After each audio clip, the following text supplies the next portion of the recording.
Welcome back to my channel. तो हमारा जो चैप्टर चल रहा था वो था आपका consolidated of financial statements. Consolidated of financial statements में जिसमें कि हमने इलस्ट्रेशन नंबर 3 तक कंप्लीट कर लिए हैं और अब आते हैं हम इलस्ट्रेशन नंबर 4 पर। तो बहुत ही सिंपल सा छोटू सा क्वेश्चन है, ज़्यादा कुछ है नहीं इसमें, बस बहुत सारी चीज़ें आपको बताई रखी हैं। तो फटाफट देखते हैं illustration number 4। H Limited acquired 3000 shares in S Limited। H Limited ने एक्वायर किया है किसमें? S Limited में, यानी कि H Limited हो गई आपकी होल्डिंग कंपनी और S Limited हो गई आपकी सब्सिडरी कंपनी। कितना एक्वायर किया है इन्होंने? 3000 शेयर्स, ठीक है, एट अ कॉस्ट ऑफ 4,80,000, यानी कि उन्हें कितने का पड़ा? 4,80,000 का उन्होंने खरीदा। कब खरीदा? ऑन 1 जुलाई 2016। आगे देखते हैं। The capital of S limited consisted of 5,000 shares of 100 each, यानी हमने कितना खरीदा है? 30,000 और टोटल कितना है? 5,000। हमने कितना खरीदा है? 3,000 शेयर्स और सब्सिडी में है कितना? 5,000। तो मैं अपना शेयर निकालते हैं। तो देखो 3,000 हमने खरीदा है और 5,000 टोटल है, तो अगर इसको मैं 100 से इंटू करूँ तो परसेंट में आंसर आ जाएगा कितना? 60%। मीन्स 51 से ज़्यादा है, साफ पता चल ही रहा था। तो ये हो गई अपनी होल्डिंग। कितना शेयर खरीदा है? 60%। याद रखना है इसे कैसे निकाला। टोटल में से हमारे पास कितना है? टोटल कितना है? 5,000 और हमने कितना खरीदा है? 3,000। 5,000 में से हमने कितना खरीदा है? 3,000, तो आपका आ गया 60%। The P&L, the profit and loss account of the company for 2016 showed an opening balance of 1,25,000 and profit for the year was 3 lakh। ठीक है, प्रॉफिट बता रखे है आपको। करने के लिए क्या बोल रखा है? रिक्वायरमेंट क्या है इस क्वेश्चन, वो देखते हैं। At the end of the year it declared a dividend of 40%। उसने क्या किया? 40% का डिविडेंड डिक्लेयर कर दिया। डिविडेंड किस पर डिक्लेयर करते हैं? आपको कैपिटल तो दे ही रखी है, आप आराम से कैलकुलेट कर लोगे। तो डिविडेंड कैलकुलेट करके हमें करना क्या है? Record the entry in the books of H limited in respect of dividend. हमें एच लिमिटेड की बुक्स में, यानी कि होल्डिंग कंपनी की बुक्स में डिविडेंड के रेस्पेक्ट में क्या करना है? एंट्री रिकॉर्ड करनी है। तो सबसे पहले डिविडेंड पता तो चल जाए है कितना। तो आते हैं अपने consolidated financial statements illustration number 4 पर। तो देखो सबसे पहले तो हमने क्या निकाला? परसेंट ऑफ शेयर होल्डिंग कि कितना हिस्सा है, परसेंट ऑफ शेयर होल्डिंग। तो हमने कितना खरीदा है? 30,000। टोटल है कितना? 5,000। तो इससे हमें पता चल गया कि हमारे कितने हैं? 60% का क्या है? शेयर है। अब एक चीज़ देखना, डिविडेंड देखना हमें कि डिविडेंड कितना डिक्लेयर हुआ है। तो डिविडेंड देखो 5,000 इंटू 100, ये अपनी शेयर कैपिटल हो गई कितनी? 5 लाख रुपीज़। और डिविडेंड आपको क्लियरली डिफाइंड है कि कितना किया है? 40% हमने डिविडेंड डिक्लेयर किया है। 5 4 ज़ा 20, आपका आ गया 2 lakh rupees. 2 lakh rupees. 2 lakh rupees क्या है? 2 लाख रुपीज़ है आपका डिविडेंड। अमाउंट ऑफ डिविडेंड ये डिक्लेयर किसने किया है? एस लिमिटेड ने। लेकिन ये बताओ, ये 2 लाख क्या हमारा है? नहीं, हमारा सिर्फ और सिर्फ इसमें कितना होगा? 60%।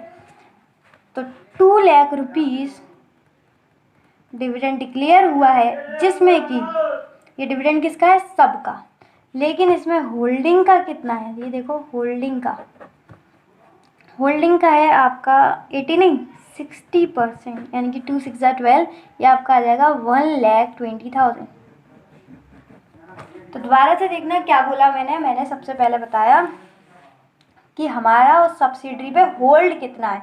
तो जितने हमने शेयर खरीदे हैं, टोटल शेयर थे 5,000, हमने कितने खरीदे हैं? सिर्फ और सिर्फ 3,000, यानी कि हमारा शेयर्स के अकॉर्डिंग कितना है उस पर शेयर?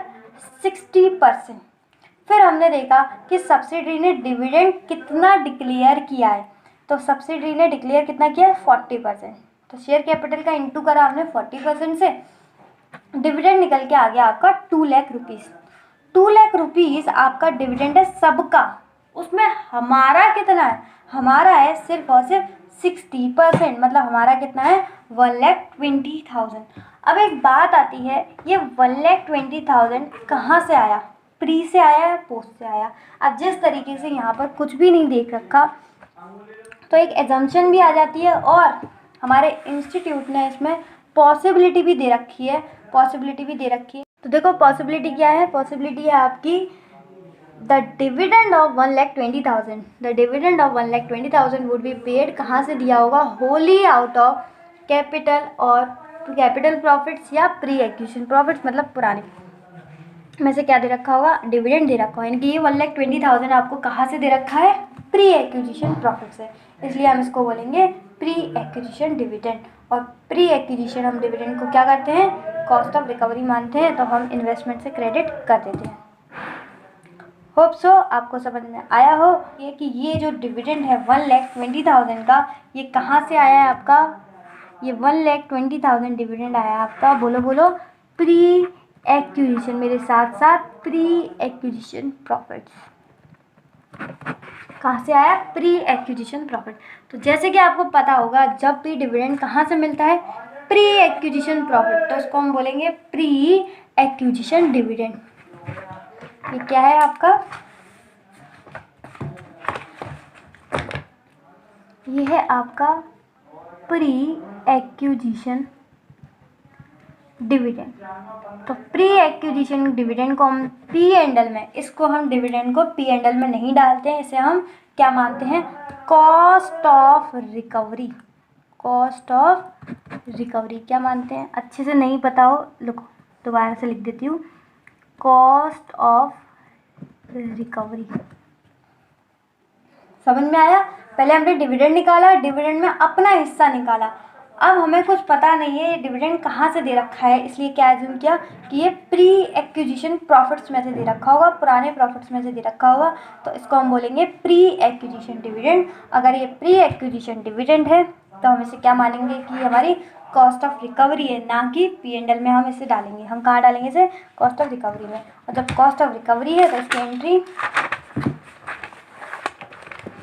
इसकी एंट्री क्या बनेगी, तो देखो किस में बनाएंगे अपन, in the books of, entry हमें बोला था in the books of H limited.